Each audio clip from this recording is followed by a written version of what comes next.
नमस्कार दोस्तों, आज आप सुनेंगे रेत की धरती, पानी की लड़ाई। भारत का एक ऐसा कोना भी है जहां आसमान से गिरने वाली हर बूंद को लोग अमृत मानते हैं। जहां पानी की टंकी नहीं होती, वहां पर पानी के टांके होते हैं। जहां पानी के लिए कोई नहर नहीं है, बल्कि उनकी परंपरा होती है। यह कोना है राजस्थान, भारत का सबसे बड़ा और सबसे अधिक जल संकट ग्रस्त राज्य है। पर क्या यही राजस्थान जलवायु संकट से सबसे अधिक प्रभावित होने वाला प्रदेश है? अब जल संरक्षण की वैश्विक प्रयोगशाला बन चुका है।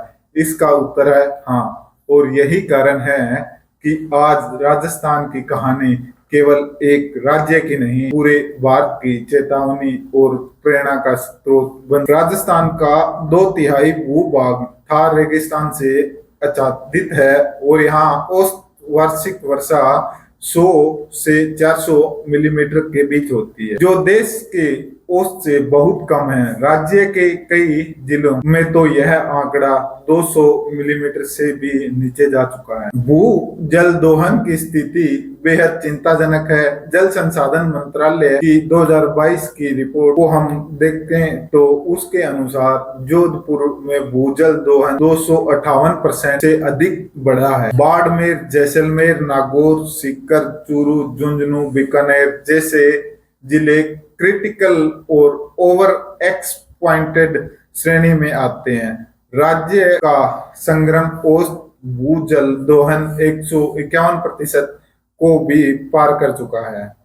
पानी की कमी यहाँ केवल पर्यावरणीय नहीं, सामाजिक और आर्थिक संकट है। खेती पर निर्भरता यहाँ इस राज्य में अधिक है, मगर सिंचाई के साधन सीमित हैं। कई गांवों में आज भी पीने का पानी टैंकरों या महिलाओं के सिर पर लटके रखे घड़ों के भरोसे आता है। राजस्थान में पानी की संस्कृति बहुत पुरानी है।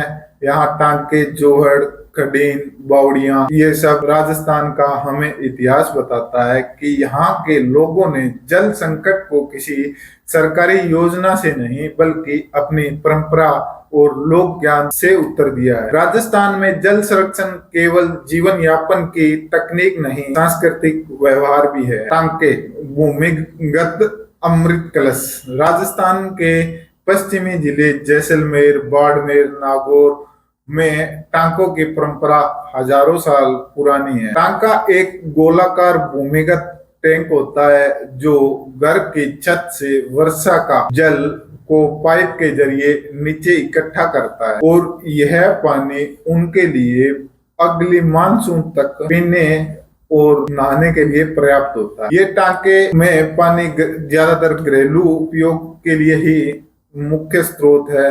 एक औसत टांका 2000 से लेकर 50,000 लीटर पानी तक आप इकट्ठा कर सकता है। इसका निर्माण भी उन्होंने चूना, खड़िया और मिट्टी के मिश्रण का प्रयोग करके किया, जिससे पानी की शुद्धता हमेशा बनी रहती है। जैसलमेर के रामलाल बताते हैं कि गर्मी में यह टांका ही हमारी सांस है, यही हमें जिंदा रखता है। जो राजस्थान में जोहड़ जन भागीदारी और जल अध्यय तक बन चुका है। राजस्थान की अरावली पहाड़ियों में, खासकर अलवर जिले में पारंपरिक जल संरक्षण संरचनाएं जोहड़ हजारों वर्षों से लोगों को जीवन का हिस्सा रही है। 1990 के दशक में Rajendra Singh, water man of India, ने जब तरुण भारत संघ के साथ मिलकर जोहड़ का पुनर्निर्माण शुरू किया था, तब से लेकर अब तक 5 नदियां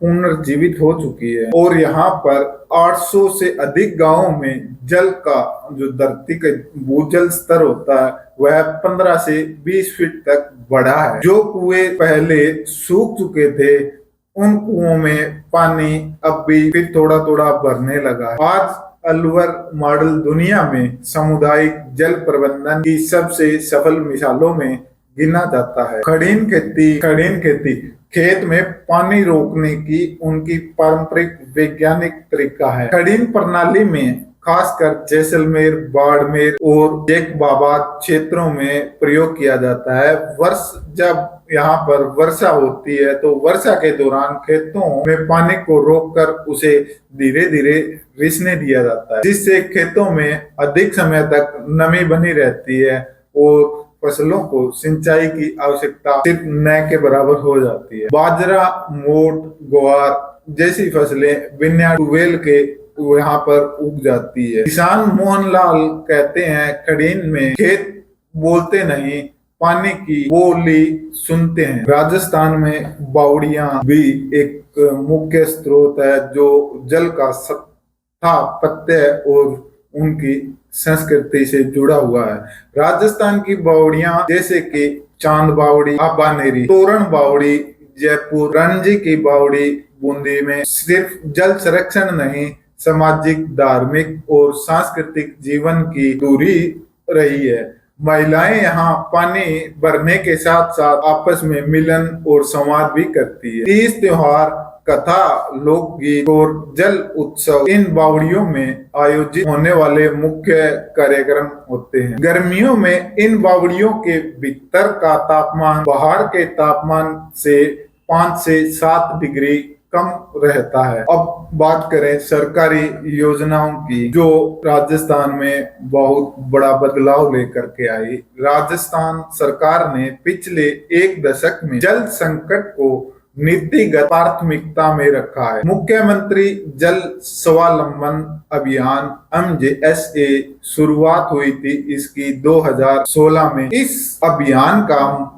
मुख्य उद्देश्य जल संरचनाओं के निर्माण और गांव को जल आत्मनिर्भर बनाना था। इस अभियान में अभी बहुत सारी उपलब्धियां भी प्राप्त कर ली है। 4.5 लाख से अधिक जल संरचनाएं बन चुकी है।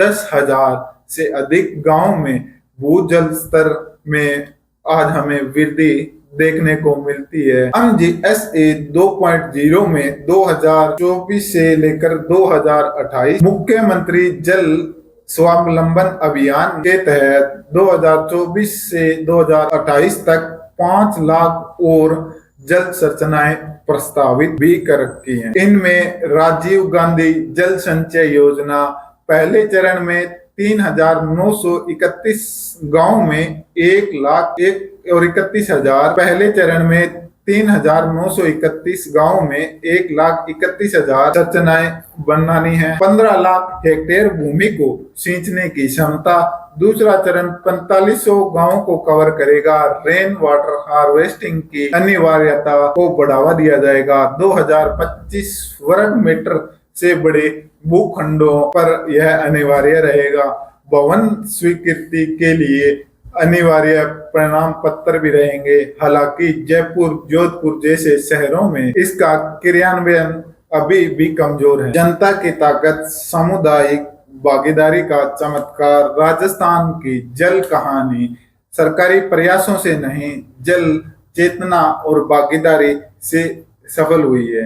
राजस्थान राजसमंद जिले में वंदे गंगा जल अभियान के तहत लोग खुद तालाब आज साफ कर रहे हैं। स्कूल में बच्चे जल पर नाटक बना रहे हैं, गीत गा रहे हैं और रचनात्मक प्रतियोगिताओं में भी बच्चे आज राजस्थान में बढ़ चढ़कर भाग ले रहे हैं। बानुका गांव की सरपंच माया देवी कहती है कि जोहड़ बनाने के बाद अब वे फिर से भरने लगे हैं। अब हम टैंकरों पर निर्भर नहीं है। तरुण भारत संघ, जल भारती और अन्य NGO इस जागरूकता को गांव-गांव में फैला रहे हैं और वो इस क्षेत्र में एक बहुत बड़ा कार्य कर रहे हैं। लेकिन इसकी परेशानियां भी हैं जिन पर ध्यान देना बहुत ज्यादा जरूरी है।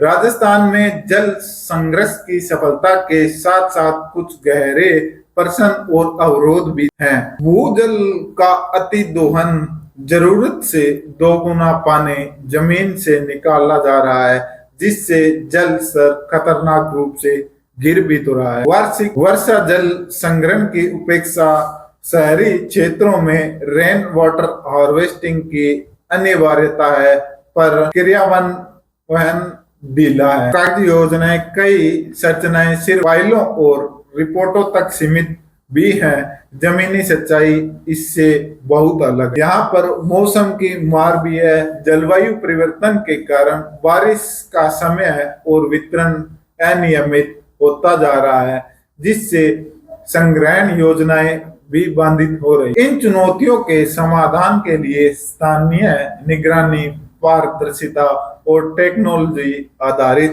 ट्रैकिंग को और मजबूत करना होगा। अब बात करें राष्ट्रीय दृष्टिकोण से कि राजस्थान से पूरे बात को क्या सीखना चाहिए, तो राजस्थान की जल नीति अब एक राज्य प्रयोग नहीं बल्कि एक राष्ट्रीय मॉडल बन चुका है। देश के अन्य राज्य विशेषकर जो आज पानी में संपन्न है, अगर अभी नहीं चेते तो राजस्थान जैसी स्थिति से बचना मुश्किल होगा। पंजाब हरियाणा में ट्यूबवेल पर निर्भरता बढ़ रही है। यहाँ पर बहुत ज्यादा मात्रा में भूजल निकाला जा रहा है। बेंगलुरु, चेन्नई जैसे महानगरों में जल संकट, नदी तटीय राज्यों में बाढ़ और सूखे का दोहरा संकट है। इन सब के लिए राजस्थान की परंपरा, नीति और सामुदायिक चेतना एक ऐसी रोशनी की किरण बन सकती है। और आज का हमारा अंतिम संदेश, एक बूंद एक जीवन। जब हम राजस्थान के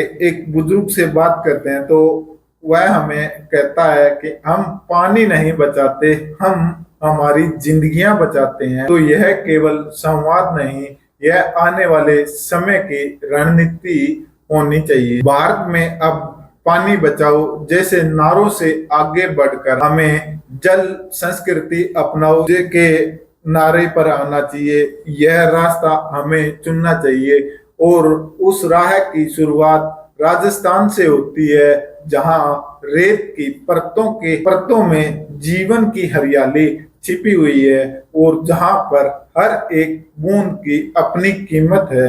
हर एक बूंद अपने भीतर एक भविष्य को संजोए हुए है। तो आज के लिए इतना ही, धन्यवाद।